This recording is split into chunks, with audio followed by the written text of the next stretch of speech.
Very pleased, certainly, with the performance of our team.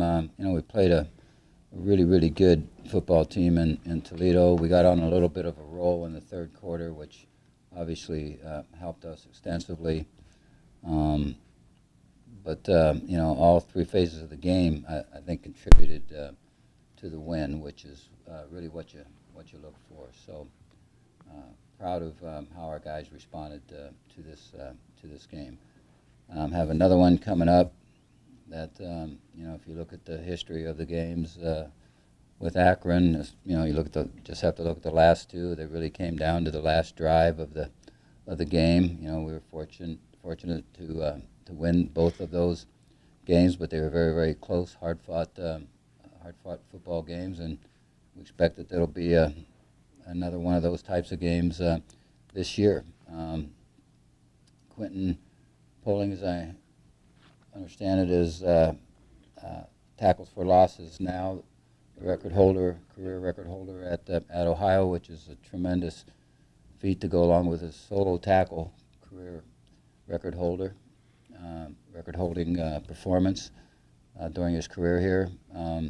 So proud of certainly his play and his leadership and what he's been all about in his time here. He's been special in a lot of different ways.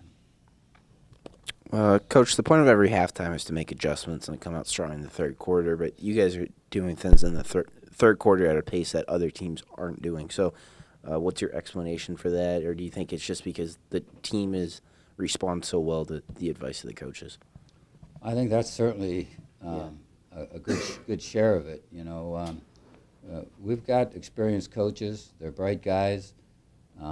They do a great job, and they've seen a lot of football over the time, and they're able to make adjustments when things surprise you a little bit in the first half. And so in saying that, there's a little bit of that that goes on in terms of our coaches and how they make adjustments.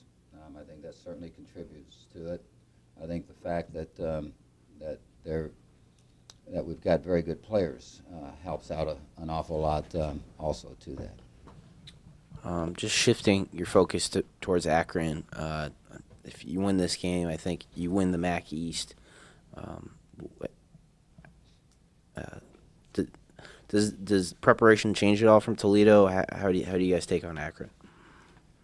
Preparation really won't change. The time span between the games is different, and that causes you to make adjustments. And so we're into that right now. I think we got a pretty good grasp on what the MAC is about. I think again this is where experienced coaches come into play.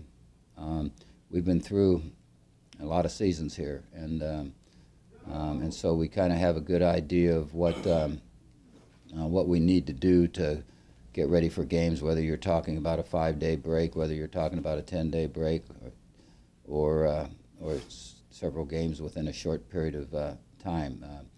We've faced all of that, and so we've got a pretty good handle on how we want to approach things and get things done. What's your relationship like with Coach Bowden up at Akron? I know you guys are kind of like the statesman of the MAC to an extent. Statesman, very nicely put. It's a good relationship, both in football and really outside football. I got a lot of respect for him as a coach as well as a person, and obviously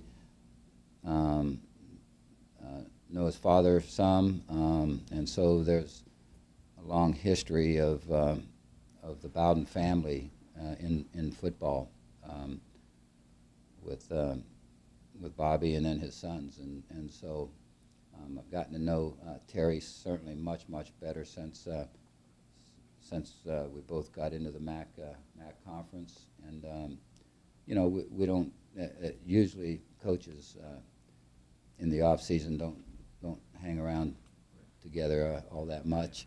We do attend a lot of meetings together, and I respect what he is all about and the job that he's doing at Akron. Coach, I think it was 3 of the last 4 games, you guys have rushed for more than 330 yards. So, obviously that looks good on Rourke and the running backs, but what kind of role has the offensive line played in that, just kind of with their consistency and how they've gone about things over the last couple games? Well, they may play the biggest role of all, because unless you're Superman, you're probably not going to get much done if your offensive line isn't getting things done up front. We've got really good backs. Our quarterback is really a very instinctive runner also, and so if you can get those guys to the linebacker depth, then they have a shot to make some people miss and to get some people done. And AJ and Dorian's case, they'll know when to go down and try to get yards after contact. And so when you have the combination of it all, you usually have a really very, very good running offense. And we've got a good combination in terms of our offensive line, our running backs, and our quarterbacks. And I think our receivers are doing a good job of blocking also. That's something I think we're doing better at this year than what we've done some years. And, you just answered the question about the halftime adjustments and, really dominating in the third quarter. What kind of role do they play in just wearing teams down? Have you noticed that just as the games wear on, other teams' front sevens just kind of start to lose their luster a little bit? Well, in being in the game for a long time, I've seen it happen on many, many occasions where an offensive line can take over a game or a defensive line can take over a game. And so, obviously, that's what you look for when you're building your team. And I think there is a wear-down approach that occurs whenever guys just are pounding on you play after play after play. Defensive linemen have to take on a big physical offensive lineman, and then here comes a running back that's got good size and is physical, and play after play of that can wear you down.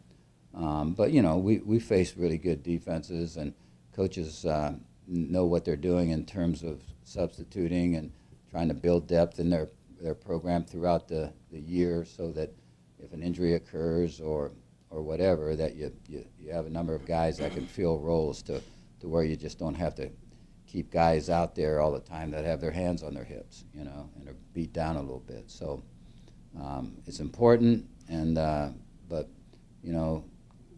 the success we've had in the second half, does that have anything to do with it? That that we've been running the ball.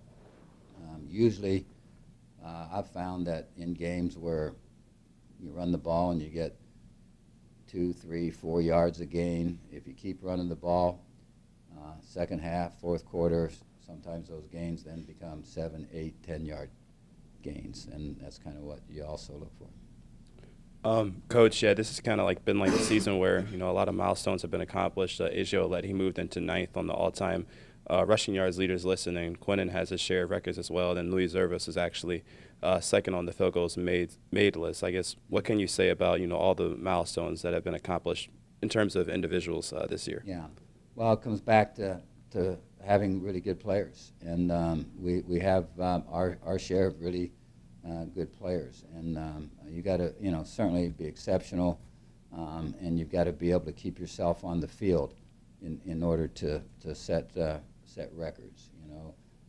And you look at Quentin. I mean, he's played hurt. He's played with a hip pointer. He hasn't missed this year, and very few guys would have been able to would have been in his shoes and not missed a few games, and so it comes down to being really a good athlete, but also having the ability to keep yourself on the field.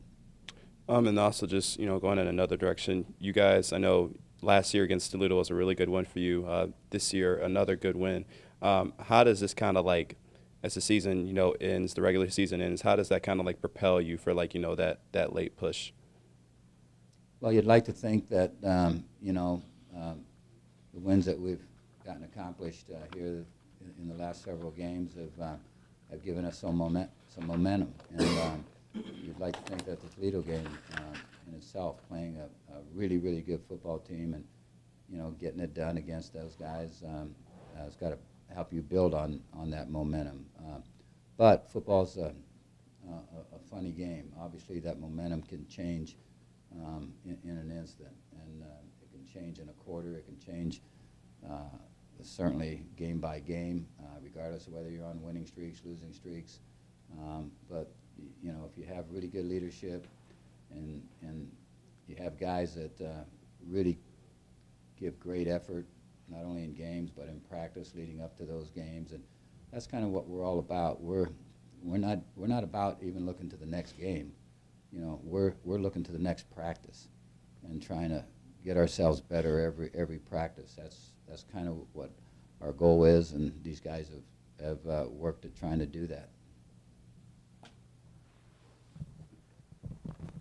Yep.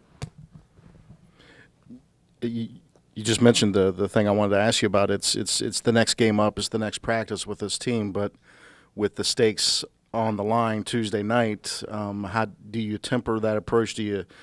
I don't think you will, but it's you either win that game and win the East, or you don't, and you're in a really tough spot. How do you weigh that against your next practice, next game approach that you guys utilize so well? Well, you know, we won't vary things very much. You know, obviously you got to make sure that you're not trying to build too much hype into a game, because there's another game after that, and there's, you know, and sometimes too much hype can lead to you not playing well. And your energy, if it's going to be there, it's going to be there by how you've led yourself up to the game. And that's all you can ask about from your players, that they have great energy and then play smart football. And then if you have talent, good things are going to happen. So that, you know, that's really kind of the approach we take. We don't try to build one game up as a, you know, this is it, fellas. You know, it's win or go home. You know, we still got to play against Buffalo. Hopefully we're in a bowl game. We still got to play the bowl game. So nothing's ever always lost or never always won. You always got the next one to go to. Your guys have had an incredible run against Akron, like 9 in a row. No touchdowns allowed the last 2 games. What kinds of ways do you combat that kind of knowledge not seeping into the collective consciousness of your team? Because none of that matters Tuesday night. You know, I don't think they look that hard and at who we're playing and what the history's been. You know, it's been a great team that way. You know, it's a confident football team, but they're confident because they know what they want to get done, and they know how to go about getting it done, and to give them their best shot at it. And so, you know, I have no worries about this football team and their approach to the final games that we have going through the season. They will approach it with a positive attitude and with a great frame of mind, and all we want to do is play our best football. Quarterback issues for the opposition again this week with a suspension for Woodson. Can you remember a season where there have been this many weeks where you're either preparing for 2 guys or there's some question about which guy you might see? Woodside was the exception last week, but it seems like almost every other week it's been you're asked about which quarterback do you get ready for. Does it matter to prep and all that kind of stuff? Yeah. Well, yeah, you do study the film in a manner that what can that quarterback do to hurt you? What is he really good at? You know, what do we got to stop with each quarterback in there? You can get too tied up into that, and with the understanding that, hey, there's a lot of individual battles that are going to go on, and you just got to work at trying to win as many of those individual battles as you can. So, you know, we don't want to get caught flat-footed in terms of not being prepared for a particular style of quarterback. We'll try to make sure that our game plan is comprehensive enough to deal with 2 different styles of quarterback should we face that.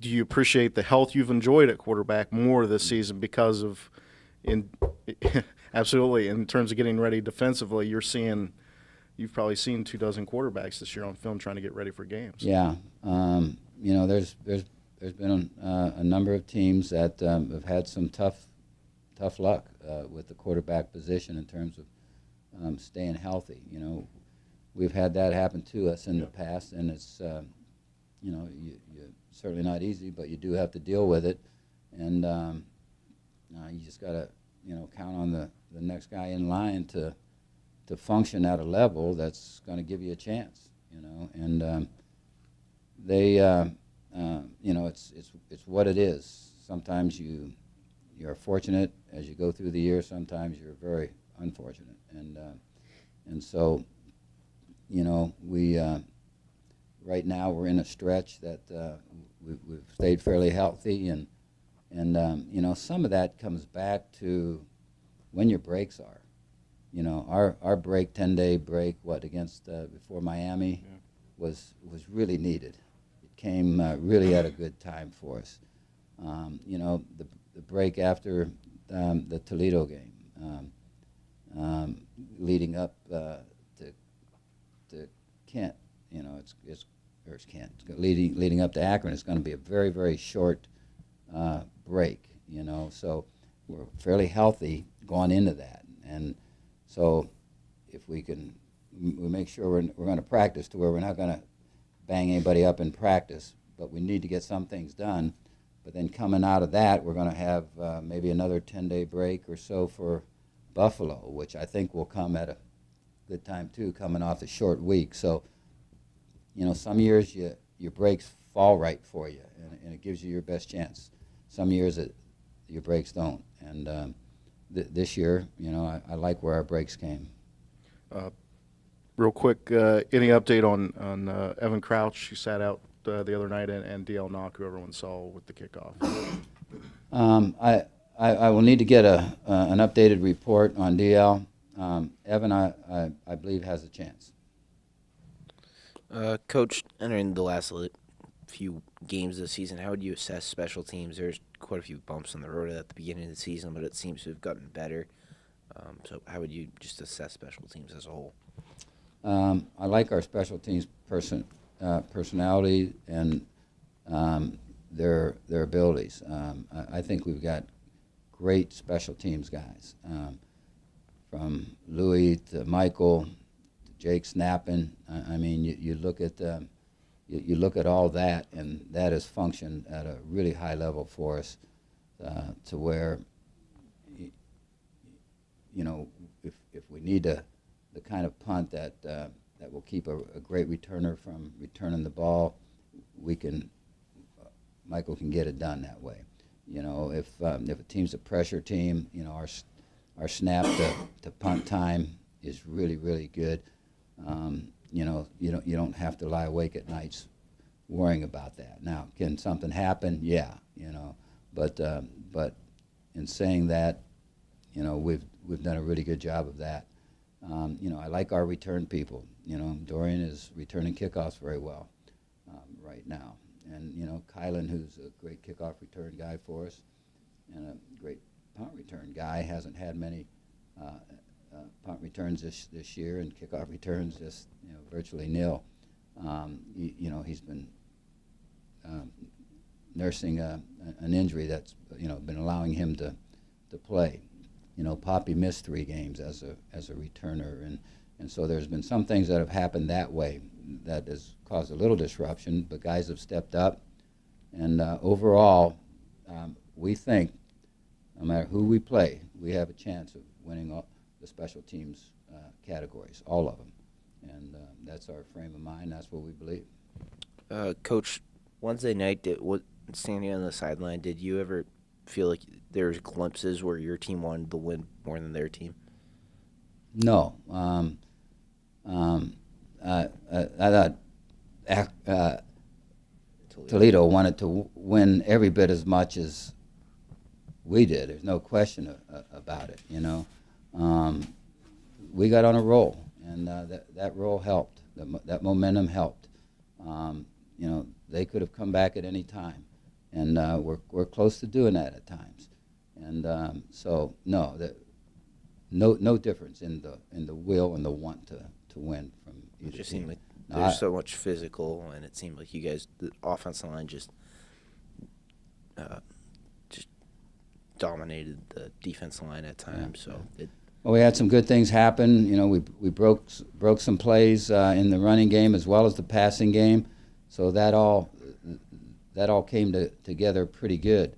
But you know, we had 3 turnovers, and we feel fortunate to beat that football team, having a -1 in the turnover ratio against them. You know, and they were leading the MAC in the turnover ratio. We were just middle of the pack. And so we knew what we were getting into there, and our goal was to win it, which we did not do. So in some ways, you know, we didn't help ourselves there.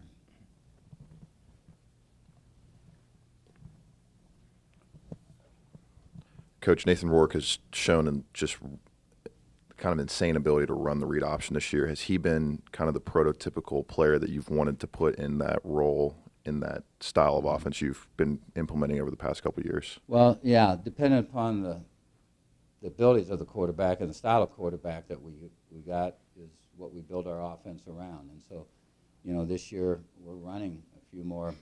We really have 2 different kind of options. One is just the down-the-line option that he runs and has been real effective with, and the other one is where he's faking to the back and reading that, and there's no option back involved, but it's really an option to give or to keep, and he runs those both very well. He can execute the pitch off the down-the-line option very, very well, and you know, not all quarterbacks can do that. He can get there quickly, which not all quarterbacks can do and execute that. He's got a good knack of knowing when to fake that and turn up field, and then once he does turn up field, he's an instinctive runner. You know, he's a good running back in that regard. He's an instinctive runner, so that's what you. Is that something you guys have worked on with him in the off season to kind of grow that ability, or is that something that he just kind of naturally has brought to the program? We saw that he and Quentin also have that ability to be able to run an option, and so we worked hard on it in fall camp and also spring ball, so that if it's going to be a part of our offense, we need to drill it, and because we have the kind of guys that can run it, and so we've worked on it hard, and I think it is paying dividends, and especially in the red zones. Yeah, that's the third option kind of in the offense. Yeah, and the good thing about it, there are play action passes you can build off of both those, and which is what we also do, and then, you know, if you have that threat of going wide, you know, does that help your inside game?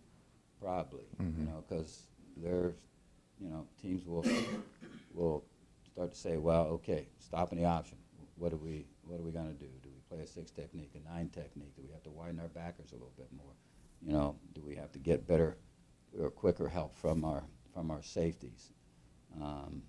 All those kind of things enter into the picture, and so if they're paying that much attention to the option, then that's going to help the rest of your running game, is what I've found over the years, and seems to be, you know, we seem to be able to do a little bit of both this year. And then on the defense side of the ball, it seems the last couple of weeks when you guys have faced these kind of high-powered throwers, you opened up the Blitz playbook, kind of allowed the linebackers to show off their athleticism a little more. Quentin, of course, with the 3 sacks last week. Is that something you kind of want to keep doing, want to keep throwing those different looks out of the Blitz packages? I like the ability to blitz, to have the ability to blitz at every game. And, you know, Jimmy, I think, feels the same way. We're pretty much on the same page. Now, sometimes he doesn't call that number of blitzes, and sometimes he does. You know? So, and I think being a little unpredictable is helpful in that, because obviously if you're just blitzing, if you know, a team is pretty smart, and they'll have the ability to do things off of those blitzes, whether it's Quick passes, yeah. Whether it's stopping a slant guy and trying to create a crease on an inside play, whether it's running an option since people are coming hard inside, whatever, you know. swing passes, all those kind of things. So, yeah, that's, you know, there are times when I wonder, hey, maybe we need to blitz more, you know, and times where, hey, maybe shouldn't have blitzed that play. But there's a lot of second guessing that can go on in this game. Mm-hmm. But Jimmy's done a great job.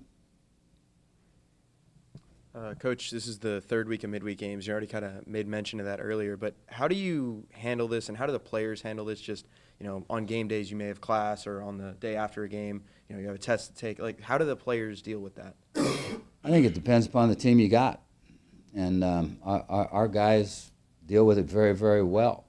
You know, I think from Thursday on they try to stay off their legs as much as they possibly can. You know. And so you identify really what's going to give you your best chance of winning football games with your team, and then they either pick up on that and they do the things, or they don't. This is a team that does those things to give themselves their best chance, and I truly believe that's part of you know, where we're at right now. We're 8-2, and that's part of how we got there.